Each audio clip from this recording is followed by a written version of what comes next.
Hello, everybody, and welcome to another episode.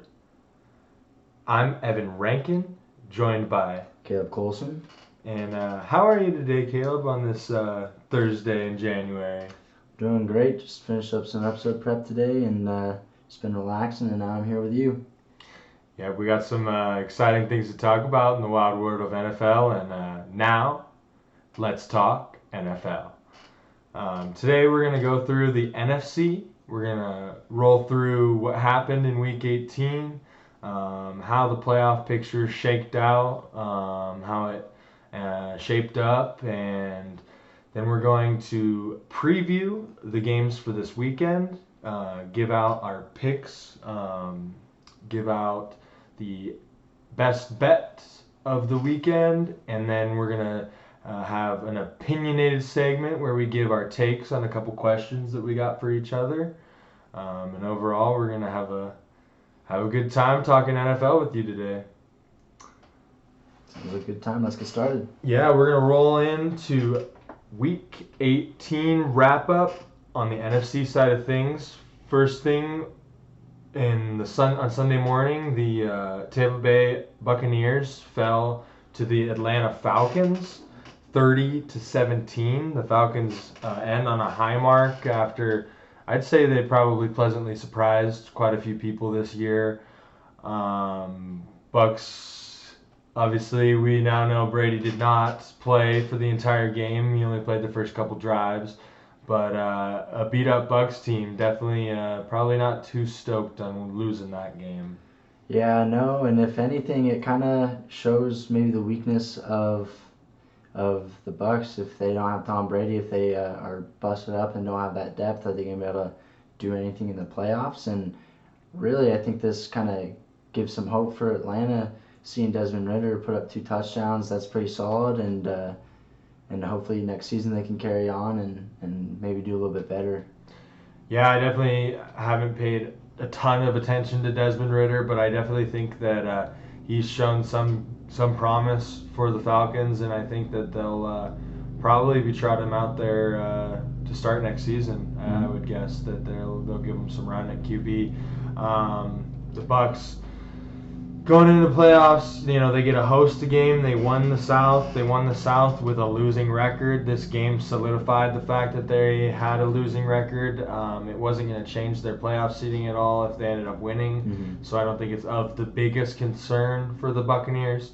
But you always like to win going into the playoffs, regardless of what happens. So a team that did get business taken care of and did win going into the playoffs when their seeding really didn't matter. If the 49ers would have ended up faltering later in the afternoon, the Vikings could have had a chance to get the 2 seed back.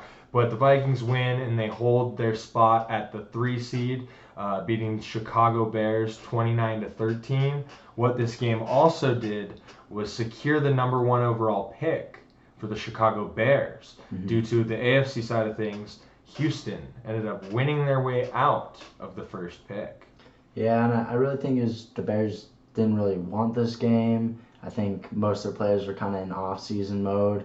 But, I mean, I'm sure the organization, if they're happy about anything, is getting that first pick. Yeah, I mean, definitely you got to think that the owners are probably pretty happy. The GM will probably be pretty happy, but I think that the Chicago Bears players, like you said, kind of mailed it in a little bit. I mean, obviously they're NFL players and they're talented guys, but they ended up, dealing with a lot of injuries this year too, just like everybody. But you look at Chicago and they had won 2 games early in the season, and then picked up 1 more midway through the season, and then it's been nothing but losing for Chicago. So it got them that number 1 overall pick, but boy, I feel bad for Bears fans, and I never thought I'd say that. Yeah, and I wonder now that they got the number 1 pick if they might look to maybe take another QB. Justin Fields is definitely a dynamic player, but either it's him or the scheme, but dead last in the league in passing and just historically low, really. So we'll see if getting that first round pick, if they take someone like Bryce Young, with it, or if they decide to stay with Fields and try to work out the kinks in their passing game. It'll be interesting. I definitely think you can't blame Fields for this season. I think he's shown a lot on the ground that he can do. Obviously, we know that, and we know that when you're showing up on the ground, you're gonna end up lacking a little bit on the passing category. You look at Lamar, but I think Fields could be an effective quarterback in this league if built properly around him. We'll see if that's the route that Chicago chooses to do. Who really knows? We'll dive next into Carolina and New Orleans, a game that didn't have any playoff implications. These two teams, their hopes had ran up when Tampa Bay clinched the NFC South. Carolina probably beating themselves up, being the fact that they were only one game away from the playoffs, really due to the fact that the Bucs did win the division at 8-9, and Carolina did end up winning this game 10-7. And I think it, like I was saying with the Tampa Bay game, it kind of just shows really how bad the NFC South has been this season. All those teams just underperforming, and this game just really not being that good of a game. I think hopefully every single team in the NFC South can reflect on the season, make the necessary changes, and make themselves more competitive, not just in their own division, but in the entire NFC. Yeah, it definitely reminds you of like the NFC East of 2020. Like when the Commanders got in with a losing record. It's kind of, it happens every now and then in the NFL. Somebody's got to come out of that division.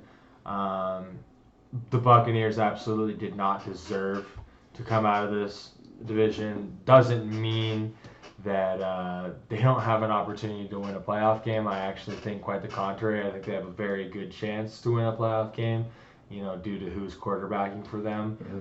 But this NFC South, Carolina, New Orleans, and even Atlanta has got to be thinking, boy, we could have been in this thing. We could have won this thing. Yeah. And especially in the division that most people at the beginning of the year were saying, yes, Tampa Bay and the Buccaneers will be getting in. No one was saying that Tampa Bay and the Buccaneers will be getting in at 8-9. Yeah, no, definitely a surprise. And I don't want to say Father Time's finally getting Brady, but maybe it is. I mean, you'd think it'd have to be eventually. I think the coaching change, I think Bruce Arians stepping away is a big factor for that Buccaneers. For sure. The way the Buccaneers season went this year. Next game we got the New York Giants versus the Philadelphia Eagles. The Giants rested their starters as they could not do anything to better their playoff position or worsen their playoff position, and the Eagles were playing for the number one seed still, technically.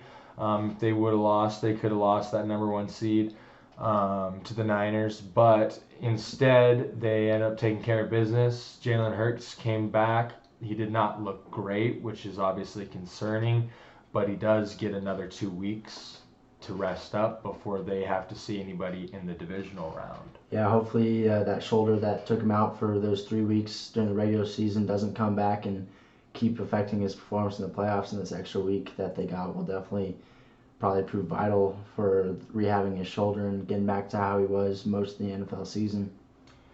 Yeah, and I don't want to ruin my picks for this weekend's game, but I could very well see this rematch happening in the divisional round where a New York Giants team has to go to Philadelphia and take on the number one seed Philadelphia Eagles, which might mean this is a good thing that the Giants rested their starters here, and obviously any opportunity you have to rest starters in a Week 18 scenario means you're in the playoffs, so I don't think too many Giants fans are complaining about this one. Yeah, probably not.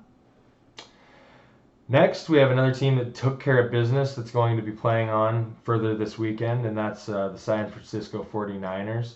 A little scary at the beginning. Cardinals, the Cardinals had a tough year this year, but they scared the Niners, scoring first, but the Niners ended up controlling this game, winning 38-13, excuse me. Yep, and that deep touchdown to AJ Green kind of turned back the clock, but Other than that, nothing too notable by Arizona. And to be honest, I really feel like San Francisco was the only team that went into the playoffs on like a really high note, like no complaints. I'm sure Philly beat the Giants and Minnesota handled the Bears, but this is really a dominant win, and they were in control for most of the game, and I think it really solidifies themselves as one of the favorites, definitely deserving of that 2 seed, and would have definitely deserved that 1 seed if Philly didn't take care of business. Yeah, and I know we're not dealing with an elite defense when speaking of the Arizona Cardinals defense, but 38 points in the game. Anytime you score 38 points in an NFL game, that's flexing your muscles offensively. And what makes the Niners so scary is their ability to pour it on offensively while simultaneously not budging defensively. Right. And I think part of that comes with just how dominant their defense is. They always put them in good position, good field position, and makes it easy for them to score. Their numbers don't pop out at you on offense in terms of yardage, but they always score because their defense is so dominant. Yeah, absolutely. It's an excellently coached team on both sides of the ball for sure. Next, we had a game that I was very deeply invested in as a Detroit Lions fan. The Detroit Lions were rooting against their own draft interests as the Los Angeles Rams were going into Seattle to try to knock the Seattle Seahawks out of playoff contention. The Rams played them tight. It was a great game. Nothing too crazy offensively, nothing too crazy of a dogfight defensively, but it was tight through and through. The game goes to overtime. Baker Mayfield throws the pick, and the Seahawks make the game-winning kick to eliminate the Detroit Lions from contention before their game even kicks off.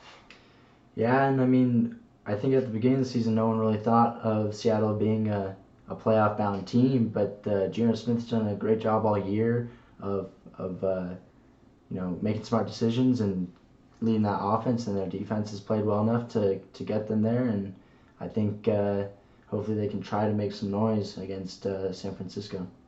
Yeah, absolutely. I think if this first week's playoff game could become a microcosm of the Seahawks season, I think a lot of people might be surprised with how close or even a potential first round upset there. But like you say, nobody saw the Seahawks being in this position. Not many people are going to be seeing them moving on from this week. But they did make the playoffs, and boy, that's an impressive season from Geno Smith, and that's an impressive season by Pete Carroll, keeping his guys, showing his coaching ability has not diminished at all with his old age. Mm-hmm. Well, lastly, for the afternoon games on Sunday, we had Dallas taking on Washington in Washington, and the Commanders were able to pour it on to Dallas a little bit there, and Dallas's offense really struggled against a good Commander defense. The Commanders trotted out Sam Howell at quarterback, and were able to have some pretty good offensive production from the young man. Yeah, definitely a surprise, and Dak throwing 3 interceptions is not gonna bring any confidence to Dallas fans as they enter into the playoffs, and having a road playoff game against Tom Brady in Tampa Bay is definitely not what you want to see before you head in there and play Tom Brady in the playoffs. So we'll see how they turn around, and if they can maybe pull out a win against Tom Brady. Yeah, it's interesting that both these two teams kind of come in playing, disappointed with how their games went week 18. Obviously neither team needed to necessarily win their games, but like I say before, you always like to have that win, rolling into the playoffs. I think I might affect Dallas a little bit more, in my opinion, just due to the fact that they were on the road.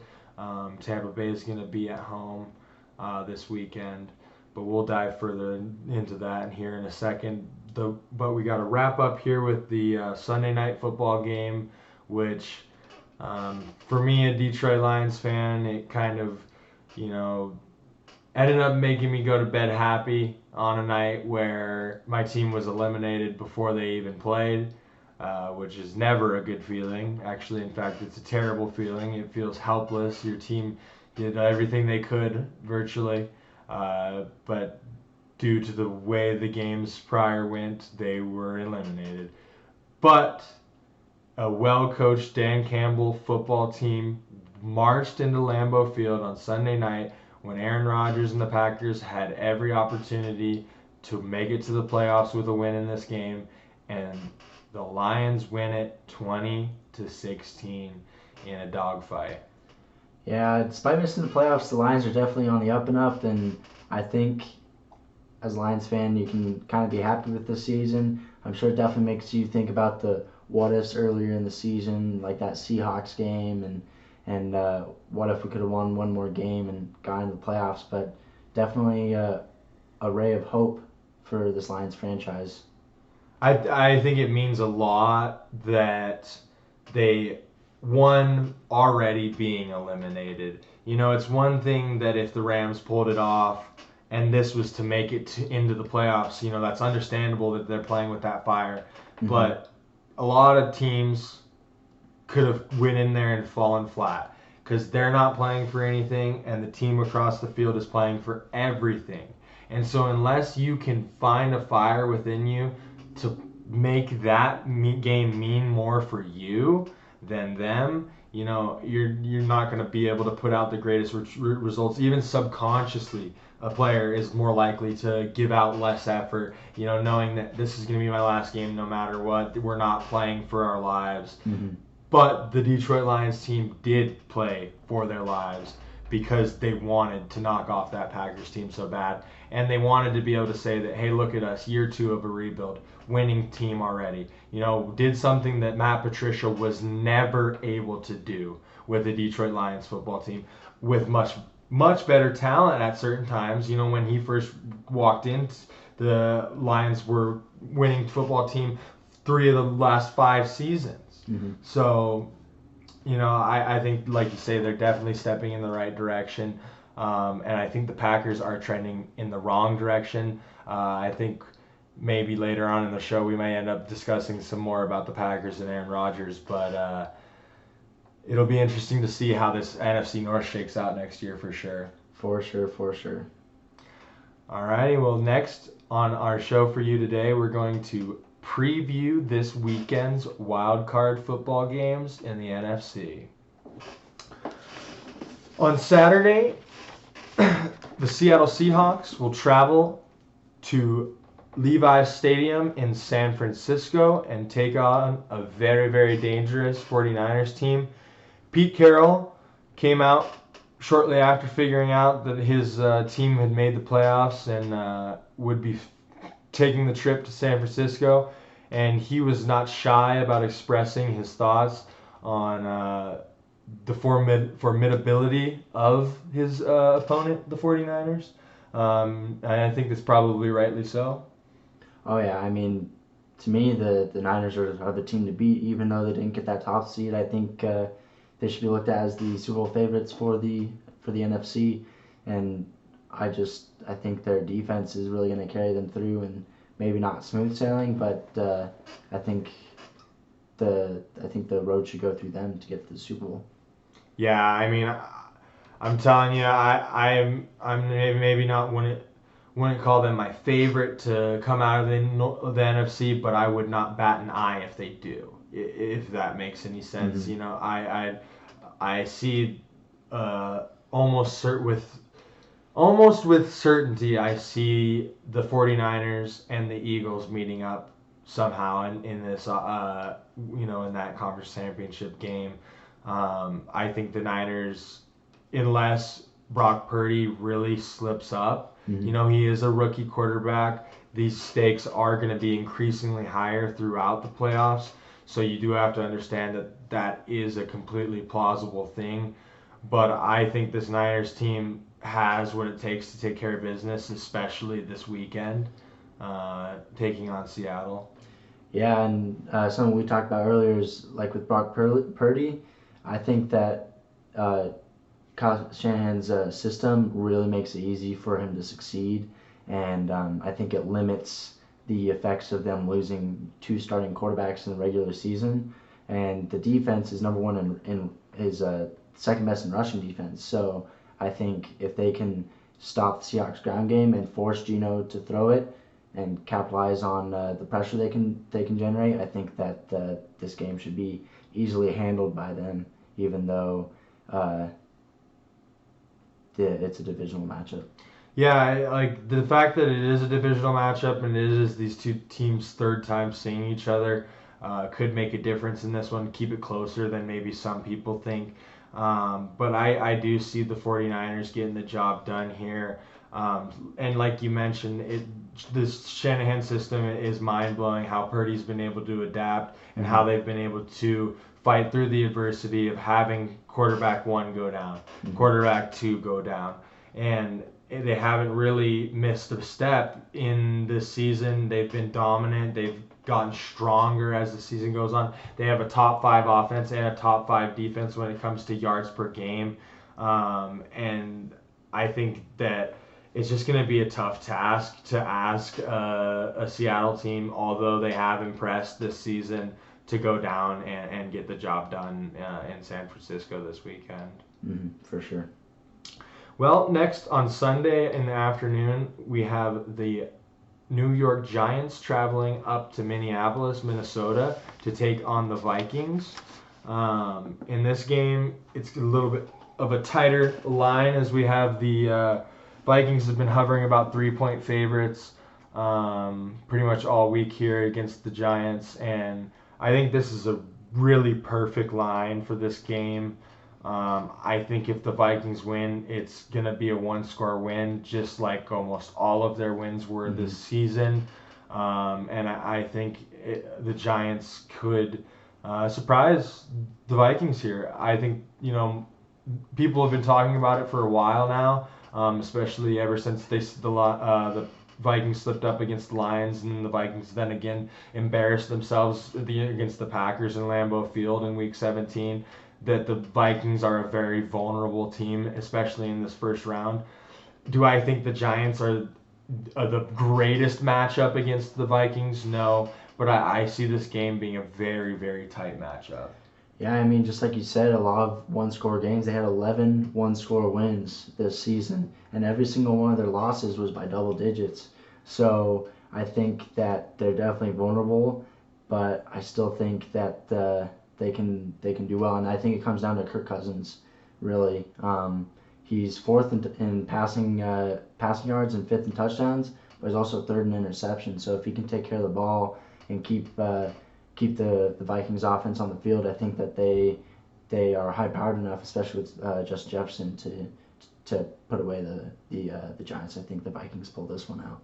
Yeah, that's definitely understandable. I mean, the Vikings have done what it has done what they have needed to, just enough, time in, time out throughout the season. So you can't say that they're fraudulent. They won these football games. They won the NFC North, but by a healthy margin. I think that the Vikings are stumbling when the Giants are getting healthier again, and the Giants kind of turned around. They had a big falter in the middle of the season where the Giants looked like they might not actually end up in the playoffs. They ended up turning it around, and I think that they might be getting healthy at the right time, but I guess we'll not spoil that until we give out our official picks. But we'll roll into the Monday night game here. Monday night we have good old Dak Prescott and the Cowboys traveling to Tampa Bay to face Wonder Boy Tom Brady and the Buccaneers. What do you think about this matchup? I think it could go either way, really, and I think it's just such a tough game to try to get a beat on because the Cowboys team on paper is better, really, in almost every aspect. Their defense is good. Their offense is good, even with Dak throwing the interceptions that he has. But the Buccaneers have this guy named Tom Brady, and it's really, really hard to bet against Tom Brady, even though the wild card is his worst round in the playoffs, going 4-2 in his career, but that's mostly because he got byes most of his career. But this is definitely something that the Cowboys need to watch out for, is Tom Brady in the playoffs and them being on the road in the playoffs, because they're 0-7 in the past 30 years. Absolutely. I think also playing, I believe it's grass down in Tampa. Playing on grass could be something that might affect a team that plays in Jerry World every week when they have their home games. I think that this game will be close. I think it'll be really close. I could see this game being decided by a field goal or less. I could see the team winning by one. Mm-hmm. Very easily being like a 18-17 game, or anything else, 28-27. I just have a feeling that this game is going to be pretty close. And I think something that's definitely something to watch out for is Tom Brady running the ship, even with maybe the GOAT at quarterback. The Bucs are a historically bad team to make it in the playoffs. They're the second worst team in points per game, and second worst in NFL history in rushing yards per game to make the playoffs. So the fact that they're still there and going against a formidable defense is definitely something that they're gonna have to overcome. And hopefully, this later half of the season is who the Bucs are, and not the first half. Yeah, absolutely. I think that if you're a Tampa Bay fan, you absolutely are convincing yourself that you have advantages here at home. You do have a very good defense, but recently the defense has been nicked up and has not been performing as well. So I think that this game truly is the most interesting on the NFC side of things, in my opinion. But now I think we'll roll through and go ahead and let you know what we think is going to happen in each game. And I think since the Cowboys-Bucks Monday night game is the closest, most interesting coin flip game, we'll save that one for last, and we'll run through it chronologically today, and we'll go through and we'll pick the Seahawks and 49ers first. So what do you think Saturday for the Seahawks and Niners? I think the Niners are gonna come out, and I don't think it's gonna be close. I don't think the Seahawks offense is high powered enough to get past that defense, and I think that Brock Purdy and all the weapons he has around him are going to be too much for that Seahawks defense, and I think they're going to win handily. Yeah, it's hard for me to see the Niners not winning the game. So for straight up picks, I mean, I'm going to pick the Niners to take this one home.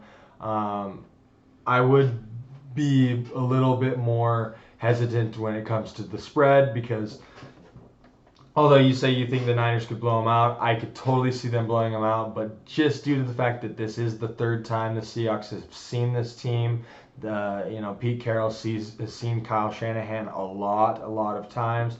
The juices of a playoff game, the nerves of a rookie quarterback in a playoff game.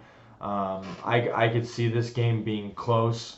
But the more I have thought about it, I do really feel like the Niners in the end will win by 2 scores.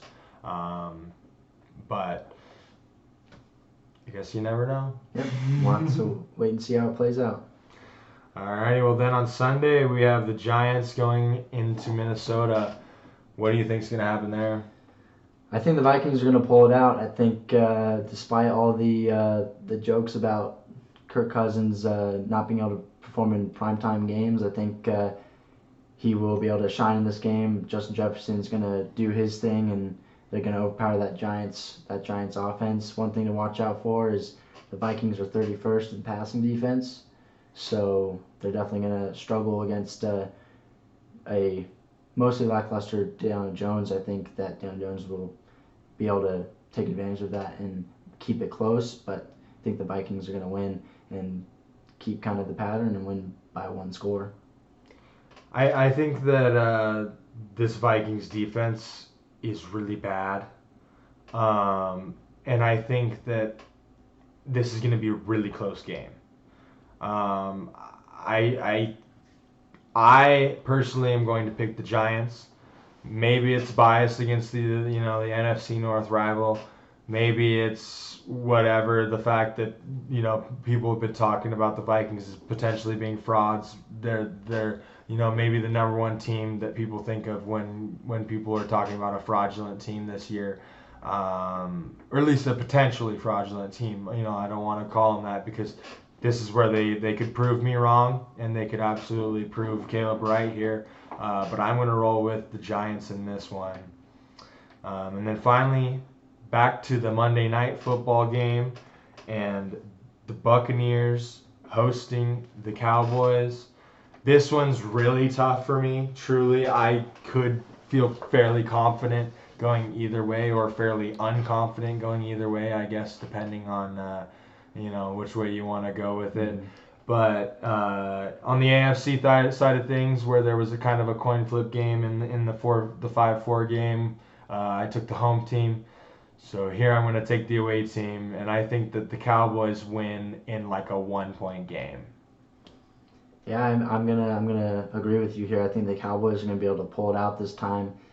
As good as Tom Brady is, as clutch as he is, I don't know if this beat up Bucs team has the right tools to be able to overpower the Cowboys, who are really above average on both sides of the ball. And I don't think this Bucs offense has been consistent enough to be able to do it. And I think Dak Prescott, as long as he can take care of the ball, I think the Cowboys will have this one. I think it really comes down to Dak Prescott and his ball security. If he throws a bunch of picks, I think Tom Brady will capitalize on it. And if the Cowboys leave it close in the end of the game, Tom Brady is I think he's gonna do one of his miraculous game-winning drives and maybe take it out. But I think the Cowboys got this one.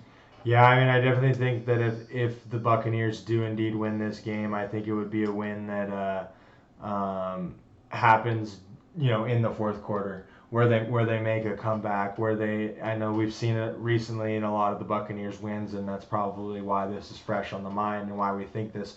But I think it's true that if the Cowboys allow this Buccaneers team to be within, a couple points at the end, you could see Tampa Bay and a Tom Brady, game-winning drive with 2 minutes left, and him driving down the field to get either that game-winning field goal or that game-winning touchdown. Yeah. I don't think that would surprise very many people at all, but I personally do think Dallas is going to be able to hold on in this one. Yeah, and I think really all these NFC games are a little bit closer than the AFC in terms of how the games will go. Like when we're talking AFC, the Bengals and the Ravens, I mean, the division matchup might make it close, but the Bengals, I think, are a much better team, especially with Lamar officially being ruled out. But Bills Dolphins is not going to be close, and then Chargers and Jags will be a tight game, and that's the only one that's really comparable to this matchup, and then comparable again to maybe the Minnesota and the Giants game, depending on how you think that game's going to go. But yeah, the NFC side of things has proved to be a little bit tighter for the matchups here, and I'm going to try to give you guys an opportunity to maybe run down to your local casino or go on to your sports book if it's legal in your state. And the next segment that we're going to run here is my best bets for the NFC. And for the NFC this weekend, I only have one bet that I want to give out to you guys because I don't really feel confident in anything else. And like I mentioned on last episode, it's important that you bet responsibly, and part of that is not betting when you don't feel confident.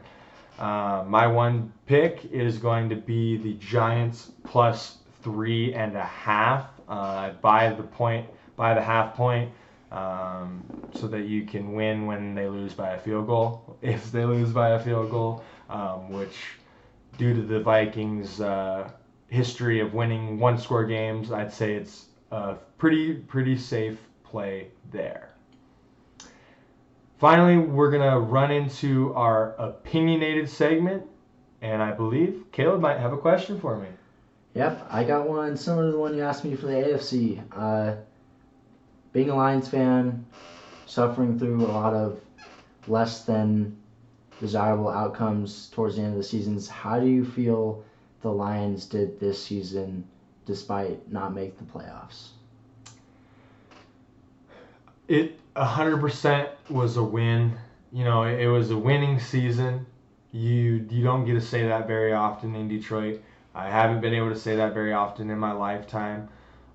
This is year 2 of a rebuild where we really had to blow it up because the Lions were coached by Jim Caldwell and had multiple winning seasons where they went 9-7 under Jim Caldwell, but that wasn't enough for the ownership of the Lions, so they fired him and hired Matt Patricia and Bob Quinn of the Patriots organization, trying to mirror the Patriot way, which completely blew up in our face. They didn't win over 5 games a single time under Matt Patricia, and able to ditch the Matt Patricia era, immediately go to a coach that's hands-on, completely different, motivating, allows his players to be themselves. Like Dan Campbell, that man, Motor City Dan Campbell, is awesome. Okay, he is going to bring playoffs back to Detroit. It's been since 2017, 2016 that they have gone to the playoffs. But I really am ecstatic about this year. It still is painful that they were so close to the playoffs. It's a little more painful because of the way it happened, because of the fact that they were really not in control going into Week 18. And the only team that was in control going into Week 18 lost. We beat them. So it didn't really, it could have been us so easily if you'd said, go through the what ifs. But you gotta be satisfied as a Lions fan for sure. I gotcha, and I really think Dan Campbell might be the catalyst. Even though I'm not a Lions fan, I find it easy to cheer for the Lions. They're a really likable team, and I really think those players are playing for Dan Campbell, and I think that might be a reason for their success. 100%. It's fun to watch them play hard. You can tell when a team is not, playing for their coach versus when a team is playing for their coach. And, from the get-go, Dan Campbell's had these players buying in. So it's only a matter of time before the success comes with that, I truly believe. Yeah. Well, I'll go ahead and dish one out for you. And my question for you involves this upcoming NFL draft and the fact that the Chicago Bears, when they acquired the first overall first round pick this season with their loss last week to the Vikings, will they keep Justin Fields? Should they keep Justin Fields? Should they use Justin Fields as trade bait? Should they draft another quarterback and try to run a 2-quarterback system and use Justin Fields as the running quarterback? I think you got a lot of options and decisions to make as the GM and the coach of the Chicago Bears, and what do you think they should do? I think they should definitely try to build around Justin Fields with this draft capital. He has probably one of, if not the worst supporting cast around him in the NFL, and I think that might be the biggest reason for his lackluster performance in the passing game. We know he has the ability to be dynamic and give the defense fits with his legs, but I think we haven't really been able to see what he's able to do because when you have Darnell Mooney as maybe your top receiver, there's not really much you can do with that, and really doesn't really have a good running game to support that. I mean, he was definitely the bulk of it and chasing that record for most of the season. So I think they need to use this to build around him and not replace him, and I think that's what they'll do. Yeah, I think they almost have to, unless they absolutely are in love with Bryce Young, which I don't see it. I think Bryce Young could be a good quarterback in the NFL, but it's not worth the risk because if things went awry, if you ship off Fields, if you draft a new quarterback, things could be disastrous in Chicago. The defense for the Bears this year was terrible. Absolutely horrendous defense. just non-existent. They need help so badly on the defensive side of the ball, and I think that's where where their heads will be in the draft. And then as well, hopefully they can beef up that wide receiver core, whether it be through the draft or through free agency. I think Justin Fields, surrounded with some better weapons, could develop into being a more respectable passer, while simultaneously being such a danger on the ground. Yeah, and even if they don't decide to build around Justin Fields and decide to go defensively to try to beef up that defense, Will Anderson Jr. is definitely someone who's got to be on their draft boards. If they don't take him at number 1, he's probably going top 5, and that'll be at the end of it. And he's generational talent, so I think he's definitely something they need to look at too. I think you almost have to take him at that number 1 pick. The only way you don't is if maybe you trade with somebody because you made them think that you were going to take a quarterback at number 1, and maybe Texans or something, but Texans are going to get Bryce anyways, more than likely, unless the Bears pull off a maneuver that neither of us foresee happening. Yep. And I think I have another question for you. This might be something that's a sensitive subject for a Lions fan, given maybe how much he's tortured you throughout being a fan. But Aaron Rodgers with some off comments about staying with the Packers. Do you think he hangs it up? Do you think he changes, or do you think it's going to be changes teams, or do you think it's going to be like the past few years where he says he might do this but ends up staying with the Packers? What do you think is going to go on with Aaron Rodgers? So I'm glad you mentioned, all the buzz that has gone on the last few years around Aaron Rodgers. And I believe the first year when we started all this mumbo jumbo, the first year after they drafted Jordan Love, the very first year where people thought it was a realistic possibility where Aaron Rodgers could go somewhere, could be traded somewhere, could restructure his contract somehow to be able to go into free agency and go somewhere else. This offseason of them all, there is an absolute highest likelihood that this genuinely occurs this time. Now that's obviously a pretty obvious statement. As he's older, as the success of the Packers has only gone down, has not gone up. They went to the NFC Championship, they failed. There were the rumors. They failed to get to the NFC Championship as the number 1 seed. They get upset by the San Francisco 49ers last year at home in Lambeau. There's the rumors. He comes back through it all. I have really no clue what he wants to do. I really feel like he's probably going to retire. I doubt he pulls a Brett Favre and goes somewhere else. But at the very same time, he could.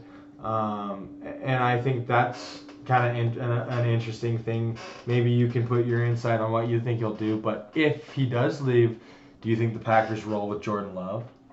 I think so, and I think they have to. I mean, they drafted him out of the 3rd round, and he's been able to develop behind one of the greatest quarterbacks in NFL history. And I think he's ready to take it over. Maybe not ability-wise, but I think patience-wise. I'm sure they drafted him and told him, you're going to sit behind one of the greatest quarterbacks in NFL history and learn and develop, and then you'll get your shot. And I think if he doesn't get that shot this year, I think he might go somewhere else. I think he's shown enough. Absolutely. I think he's shown enough in the NFL that he could be a backup somewhere, if not maybe a fringe starter or competing for a starter spot on some of the weaker QB needy teams. But if Aaron Rodgers does go somewhere and Jordan Love and they draft someone, Jordan Love's probably out of there, and I don't think that's what they want. Yeah, I think if Rodgers stays for one more year, Jordan Love is going to be looking for an opportunity to either back somebody up somewhere else or try out for a starting position somewhere else. Personally, I haven't been too impressed by Jordan Love. I know he impressed more this year than he had any year in the past, which is showing maturing, which could be a very good sign. And, I better watch my tongue before the Packers end up with a third generational talent in a row. So, yeah, I definitely don't want that happening as a Lions fan, I'm sure. that would be pretty tragic for my existence, especially due to all the hope and glory that's surrounding this Dan Campbell-led Lions team. Finally, I don't want them to spoil the party. No kidding. Well, on a similar question, this kind of involves a what-if scenario. If the Cowboys go down to Tampa Bay and lose this weekend in the wild card round, is Mike McCarthy for certain no longer going to be the coach of the Cowboys? I don't think so. I really think that he has proven in these two seasons with the Cowboys that he has what it takes to take it to the playoffs and